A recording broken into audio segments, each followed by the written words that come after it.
बातें पति की के प्यारे दर्शकों, अभिनंदन। दोस्तों, आज हम बात करने जा रहे हैं षट तिला एकादशी की, जिसको करने से आपके शरीर को भी आराम और सुकून मिलता है और आपका मानसिक संतुलन भी अच्छा रहता है। व्रत हम क्यों करते हैं? जो एक महीना हमने बहुत दबा दबा कर खाया है, अपने शरीर को थोड़ी सी रेस्ट मिल सके, थोड़ा सा आराम मिल सके, ताकि हमारा शरीर भी एक छुट्टी मना सके। और उसके लिए बहुत जरूरी है कि एक दिन हम अपने शरीर को, अपनी आंतड़ियों को आराम दें, एक सात्विक भोजन करें।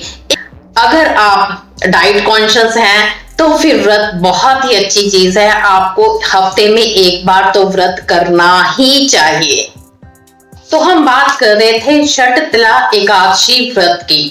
इसमें हमें तिलों का ही सेवन करना है। जितना हो सके तिलों का भोग लगवाइए, तिलों का सेवन कीजिए। देखिए दोस्तों, सनातन धर्म में जो जो चीज जिस तरह से बनाई गई है या बताई गई है, वो बहुत ही उपयुक्त है। देखिए, माघ महीने में सर्दी ज्यादा होती है, तिल थोड़े गर्म होते हैं, इसलिए उनका सेवन करना हमारे शरीर के लिए बहुत ही फायदेमंद है। वैसे तो पूरे माघ महीने में हमें तिलों का सेवन करना चाहिए, लेकिन अगर आप नहीं कर पा रहे तो ये एक दिन है कि आप तिलों का सेवन करें। अब षट तिला एकादशी है तो 6 बार आपको तिलों का सेवन करना है। पहले तो आप नहाते वक्त तिलों का उपटन लगाइए, तेल लगाइए, या किसी भी तरह से तिलों के तेल की मसाज अपने शरीर पर या सर पे कीजिए। ठीक है। उसके बाद आपके घर में भोग लगता है तो आपको 6 बार ठाकुर जी को या भगवान को या जो भी आपके इष्ट देव हैं उनको 6 बार तिलों का भोग लगाना है। अब 6 बार तिलों का भोग आप कैसे लगाएंगे?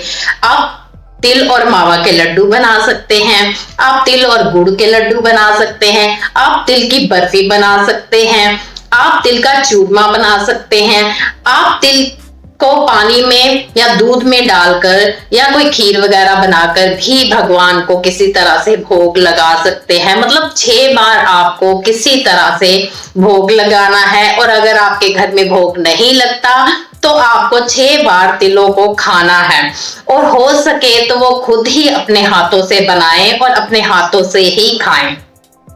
जब हम कोई व्रत करते हैं ना, तो हमारी मंशा यही रहनी चाहिए कि हम ना तो किसी के घर जाएं और ना ही किसी का जलपान करें, क्योंकि व्रत का मतलब है एक शुद्धता, एक पवित्रता लाना।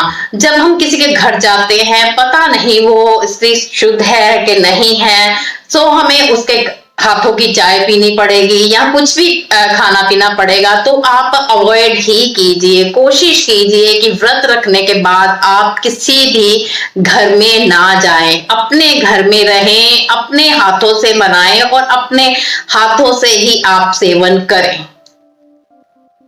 तो चलिए दोस्तों, पहले तो हम अपने गार्डन में जाएंगे जहां पे हम थोड़े से तिल बोएंगे, ताकि हमें इस षट तिला एकादशी का फल बहुत ही ज्यादा मिल सके।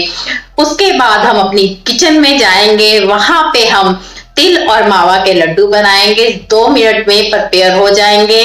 और उसके बाद हम तिल और ड्राई फ्रूट का चूरमा बनाएंगे, जिसे आप 1 महीने तक स्टोर कर सकते हैं, और जब भी आपका व्रत हो आप 2 या 4 चम्मच निकाल कर खा सकते हैं।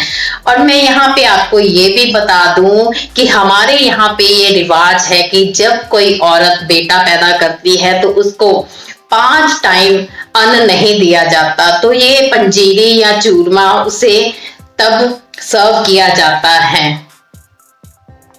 आई होप कि मैं आपको समझा पाई होंगी कि षट तिला एकादशी का क्या महत्व है और कितने सरल तरीके से आप इस व्रत को रख सकते हैं। 6 बार आप किसी भी तरह से तिल का सेवन कर लें, आपकी एकादशी का व्रत पूर्ण हो जाएगा। पहले लोगों के लिए व्रत करना बहुत कठिन था, क्योंकि पहले लोग दान पुण्य और श्रद्धा भाव और सारा सारा दिन भजन कीर्तन में निकाल देते थे। और आज आप सिर्फ और सिर्फ 6 मिनट के लिए आंखें बंद करके भगवान कृष्ण का ध्यान कीजिए और अपने मन से उनको याद कीजिए, आपका एकादशी का व्रत फलीभूत हो जाएगा। अब हम इसमें थोड़े से तिल डाल लेंगे और ये कामना करेंगे कि जैसे इस तिल की शाखाएं निकलें, जैसे इस तिल के पत्ते निकलें, वैसे ही मेरी कुल में भी बढ़ोतरी हो।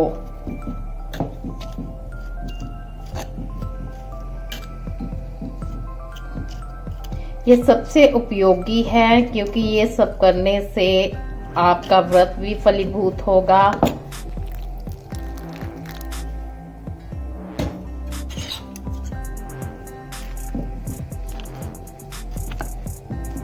जिसने कभी आज तक कोई पौधारोपण नहीं किया तो इसी बहाने उसके हाथों से कोई ना कोई पौधा भी लग जाएगा, उसको वो भी पुण्य मिलेगा। चूरमा बनाने के लिए मैंने 2 चम्मच देसी घी लिया है।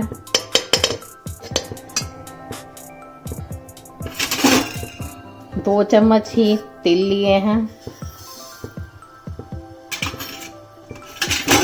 2 चम्मच ही बादाम हैं, 2 चम्मच मूंगफली, 2 चम्मच काजू, 2 चम्मच सौगी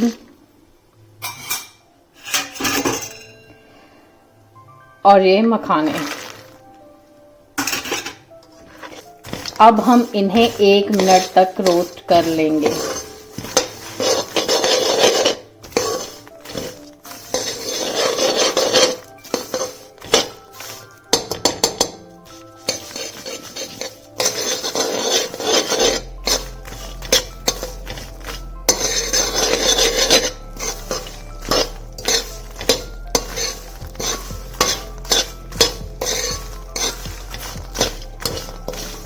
एक मिनट हो गया है, ये अच्छी तरह से रोस्ट हो गए हैं। बहुत ज़्यादा लाल नहीं करना, सिर्फ इनका मॉइस्चर ही ख़त्म करना है। और ये देखिए मैंने 2 चम्मच ही चीनी डाली है। अब हम इसको मिक्सी जार में डालकर पाउडर बना लेंगे। पंजीरी बनकर तैयार है। इसको बहुत ही आराम से धीरे धीरे चलाना है, बहुत तेज तेज एक ही बार में नहीं बनानी, रुक रुक कर बनानी है। देखिए कितनी अच्छी पंजीरी बन गई है।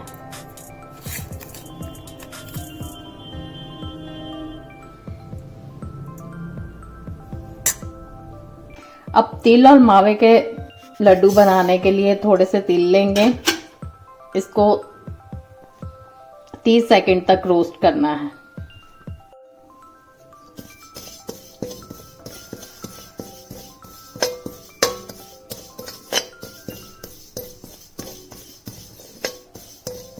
तिल और मावे के लड्डू में हम घी का बिल्कुल भी इस्तेमाल नहीं कर रहे, इसलिए इसको ऐसे ही ड्राई रोस्ट करने हैं।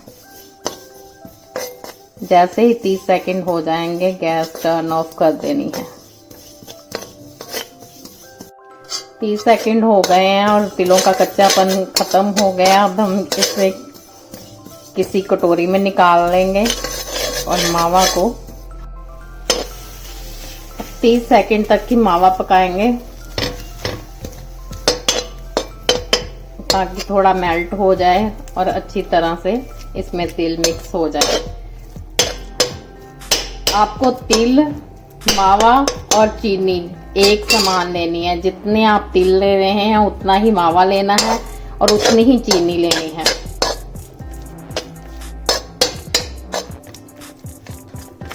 ये मेल्ट हो गया है, 30 सेकंड हो गए हैं।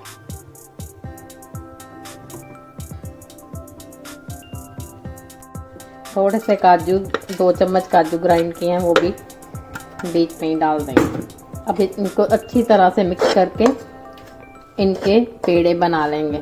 अब मैं इनके 6 पेड़े बनाऊंगी क्योंकि मेरे को 6 पेड़ों का ही भगवान को भोग लगवाना है।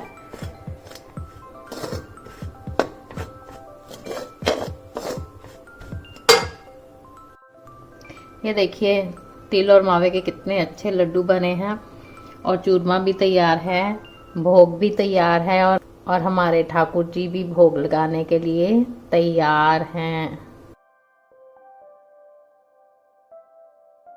अगर आप जानना चाहते हैं कि पहले लोग किस तरह से व्रत करते थे, तो दूसरे वीडियो में मैंने सारा लिंक दिया हुआ है, आप दूसरा वीडियो क्लिक करके देख सकते हैं, सारी नॉलेज ले सकते हैं।